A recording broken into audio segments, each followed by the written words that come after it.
Usapang back to school pa rin po tayo. Nako mga kapuso, ito hong mga school service.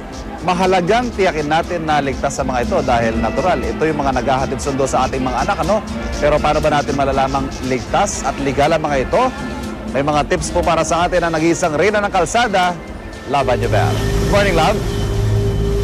Good morning, Ivan. Tama ka. Isa sa mga dapat i-consider ng mga magulang na may mga anak na sasakay sa mga school service ngayong pasukan, yun nga kaligtasan nila at masiguro na kung tama ba yung standard or mga pagpapasaayos itong mga school service. Ngayong umaga nga makakasama ko ang Senior Transportation Officer ng LTFRB na si Mrs. Esperanza Cruz para nga po magbigay sa atin ng mga tips. Ma'am, lapitan na po natin itong school service na to, ma'am. Good morning po sa inyo. Ano?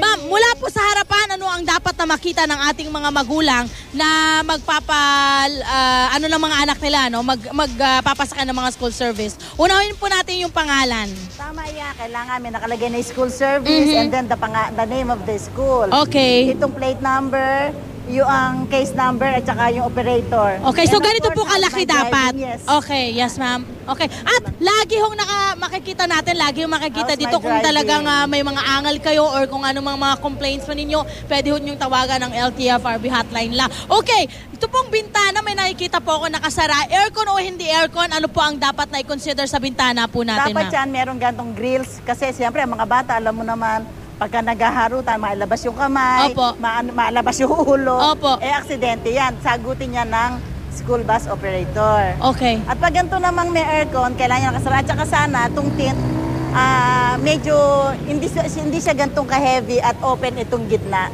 Okay, so kailangan nakikita pa rin po yung Yung mga loob pasahero, ng school mga service. bata. Ma'am, yung ating kulay, dilaw, bakit Dilaw. po dilaw? Para ma-identify sila agad. Yellow and black. Yellow At- and black. Yes, sa Yun ang harapan may standard. zebra, yes. Okay, yung sa harapan po natin, madam, ano po yung ating mga napapansin? Ay, ito! Tama ito. Okay, no? Dapat may zebra hanggang dito sa ano. Pati ito, Plate kasali. number na Plate hanggang number, para ganyan din early. kalaki. May napansin po ako dun, hawak-hawak ng driver, may nakalagay siya na stop. Ito, And go, yes. Ato, may makikita ka tayo sa loob mismo, stop and go. Ano ibig sabihin? Para pagtawid-tawid ng bata kung sakaling tatawid. Pero sana mas larger than this. Gusto nilang mas malaki. Oo, Mas para malaki, mas kuya. makita. Mas malaki kung hindi. Yes. Tanggal ka. Joke lang. Ito, dito naman po tayo sa likuran, ma'am.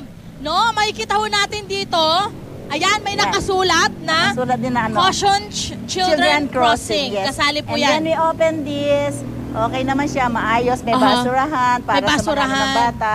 Okay, so malinis. Yes, Amoy malinis siya, malinis, yes, walang oo. problema. Siyempre, yung kalinisan, dapat din i-consider ng ating mga magulang kung sila po ay Always. And then dapat meron silang Bukod sa driver, ano, ang alam ko, di ba, meron silang parang bus mother. bus conductor, mother. Yes, Yun ang bus tinatawag, mother. bus mother. Bakit po may bus mother Para dapat? pagbaba ng bata, may dalang bag, tsaka i-guide yung mga bata. Alam mo naman, usually mga nag-school bus, mga bata pa, kailangan may mag-guide sa bata. Yung ganito kalaki, gano'n ilang estudyante ang pwede pong masakay dito, ma? Mga 15. 15. So bawat kung gaano kalaki yung ating mga sasakyan, meron lang pong bilang or tamang bilang Yes. para sa mga estudyante. Ayan, maraming salamat po, Ma'am Cruz. At saka hindi, an additional, dapat kailangan ganito. Ay, ito pala. Sorry ha, dagdag lang natin to. Ito.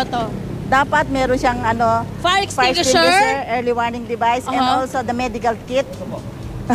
Ay, may medical kit Yes, din. para in case of magkaroon ng emergency sa mga bata, meron agad, mag-aagapan agad ng lunas. Kung ano At man syempre ang meron. dapat mabango at malinis din yung ating bus mother at driver. And driver, always. Ayan, mga kapuso, nakita nyo naman, napakaraming tip para po sa ating mga kapusong mga magulang para hindi mag-alala kung ano ba yung dapat na sakyan ng kanilang mga anak. Maraming pong salamat, ma'am. Welcome. Sana po marami po kayo nakuha doon, mga kapuso.